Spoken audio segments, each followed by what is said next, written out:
il y a eu 11 accords qui ont demandé aux pays africains de signer ces 11 accords pour avoir l'indépendance. Le seul président qui a refusé, c'était Sékou Touré de la Guinée qui avait refusé. Et bien entendu, vous savez ce qui est arrivé à son économie. On a pompé des faux billets guinéens en Guinée. Les Français se sont retirés, fermé toutes les écoles. L'objectif, c'était de casser la Guinée. Mais cette monnaie qu'on nous imposait était très simple.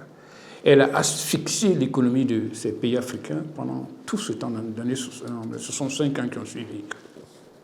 Consistait à quoi? Et la France nous dit qu'elle garantit notre monnaie. Et pour garantir notre monnaie, les 11 accords, j'ai dit, c'est l'accord le plus grave, c'est l'accord financier qui est le plus grave, monétaire. La France nous dit, bon voilà, vous allez déposer vos avoirs à la Banque de France parce que nous, on garantit votre monnaie. À savoir, si nous allons vendre notre café cacao, nous ne revenons pas avec tout l'argent. Une partie reste, puisque c'est en devise étrangère, une partie reste à la Banque de France. Et vous rentrez avec le reste. En réalité, nous ne rentrons pas avec tout, puisque si vous vendez 1 000 $ de devises étrangères, vous ne rentrez qu'avec 300. Je prends 300 parce que je fais la moyenne. Au début jusqu'en 1973, c'était 100%. De 1973 à 2005, c'est devenu 65%, et de 2005 jusqu'à nos jours, c'est 50%. Et quand on fait la moyenne, on se retrouve à 70%.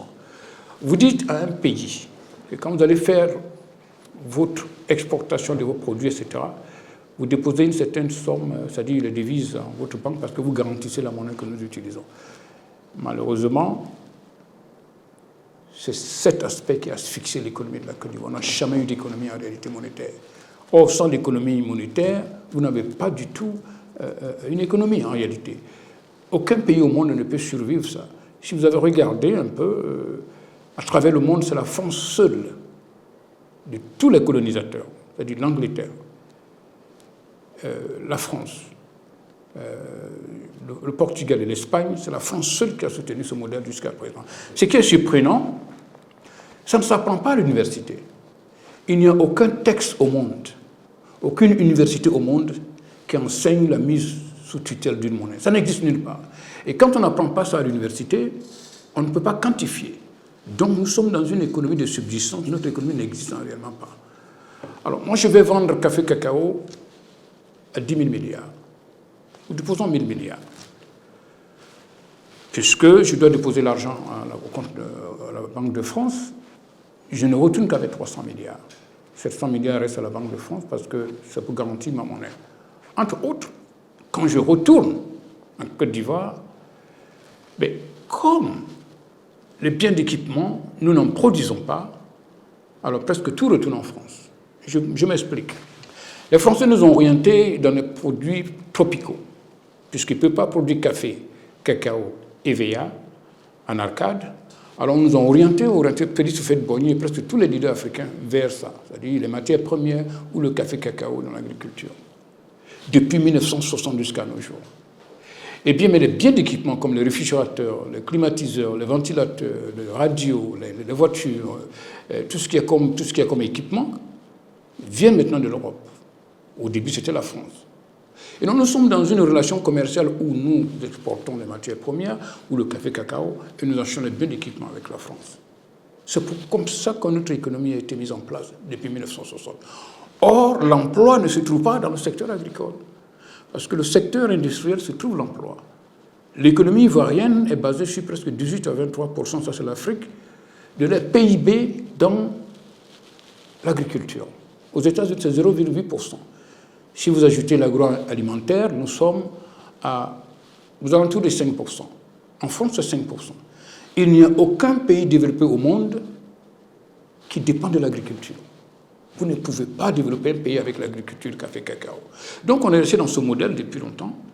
La question de la monnaie, Houphouët-Boigny a refusé de résoudre le problème de la monnaie.